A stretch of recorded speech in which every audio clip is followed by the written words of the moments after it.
गावातील एका लहानशा झोपडीत राहणारी कमला तिच्या संसाराच्या चक्रात गुंतलेली होती। तिचा नवरा रामू शेतमजूर होता, पण शेतमजुरीतून मिळणारे उत्पन्न फारच कमी होतं। दिवसेंदिवस खर्च वाढत होता आणि त्यामुळे त्यांचा संसार चालवणं कठीण झालं होतं। कमलाचं शिक्षण खूप कमी झालं होतं। घरची परिस्थिती हलाखीची असल्यामुळे ती फार शिकू शकली नाही, पण ती मेहनती होती, कष्टाळू होती।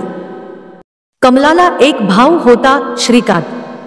श्रीकांत खूप हुशार होता आणि त्याचं शिक्षण पूर्ण करून तो शहरात गेला।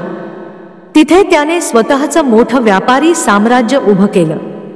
मोठ्या शहरात त्याने स्वतःची ओळख निर्माण केली होती। आता तो एका मोठ्या बंगल्यात राहत होता, महागड्या गाड्यांमध्ये फिरत होता। श्रीकांतचे शहरातील जीवन एकदम आलिशान झाले होते। कमलाच्या संसारात मात्र अजूनही काही फरक नव्हता। तिने कधी श्रीकांतकडे पैशासाठी हात पसरला नव्हता। ती आपल्या मेहनतीवरच अवलंबून होती, पण तिच्या मनात कधी-कधी आपल्या भावाने आपल्या संसारासाठी काही मदत करावी अशी भावना निर्माण व्हायची, पण तिने कधी ते बोलून दाखवले नाही। एकदा गावात दिवाळीचा सण साजरा करण्याची तयारी सुरू होती। कमलाने यंदाच्या वर्षीचा सण कसा साजरा करायचा याचं मनात विचार करत होती। घरात नवीन कपडे घ्यायला पैसे नव्हते, दिवाळीसाठी मिठाई तर दूरच राहिली। तिने मनाशी ठरवलं, यंदाची दिवाळी शांततेतच साजरी करायची। पण तिच्या मुलांनी नवीन कपड्यांची आणि मिठाईची मागणी केली। तेव्हा कमलाचं मन दुःखाने भरून आलं। दिवाळीच्या आदल्या दिवशी श्रीकांतचा फोन आला।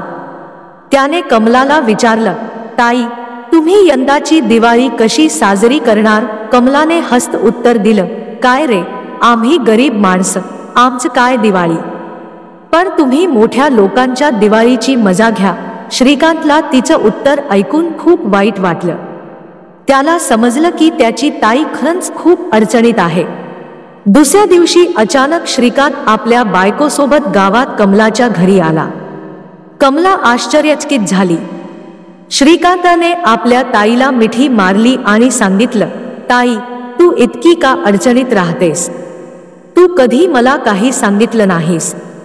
मी आता आला आहे तुझ्या मदतीला। श्रीकांताने कमलाच्या संसाराची पूर्ण जबाबदारी घेतली। त्याने तिच्या घरासाठी नवीन कपडे, मिठाई, फटाके आणि इतर सर्व सणसाहित्य आणलं। त्याने तिला आश्वासन दिलं की आता तिला कधीही पैशाची काळजी करावी लागणार नाही। श्रीकांताने आपल्या ताईच्या मुलांच्या शिक्षणासाठीही आर्थिक मदत दिली। दिवाळीचा सण खूप आनंदात साजरा झाला। श्रीकांतच्या येण्याने कमलाच्या घरात सणासुदीची खरी मजा आली। सर्वजण आनंदाने हसतखेळत सण साजरा करू लागले। कमलाच्या डोळ्यातून अश्रू आले, पण ते आनंदाचे होते। तिने आपल्या भावाकडे पाहिलं आणि त्याला धन्यवाद दिलं, तू माझा मोठा आधार आहेस। तू माझी काळजी घेतलीस म्हणून माझं घर सुखात आहे। श्रीकांत म्हणाला, ताई, तू नेहमी माझ्यासाठी आईवडिलांची जागा भरून काढलीस। तुझं प्रेम आणि कष्ट मी कधीही विसरू शकत नाही। तुझा संसार सुखी ठेवणं माझं कर्तव्य आहे। त्या दिवशी श्रीकांतने एका गरीब बहिणीला श्रीमंती दिली नाही, तर तिच्या मनातला आदर आणि प्रेम जिंकला।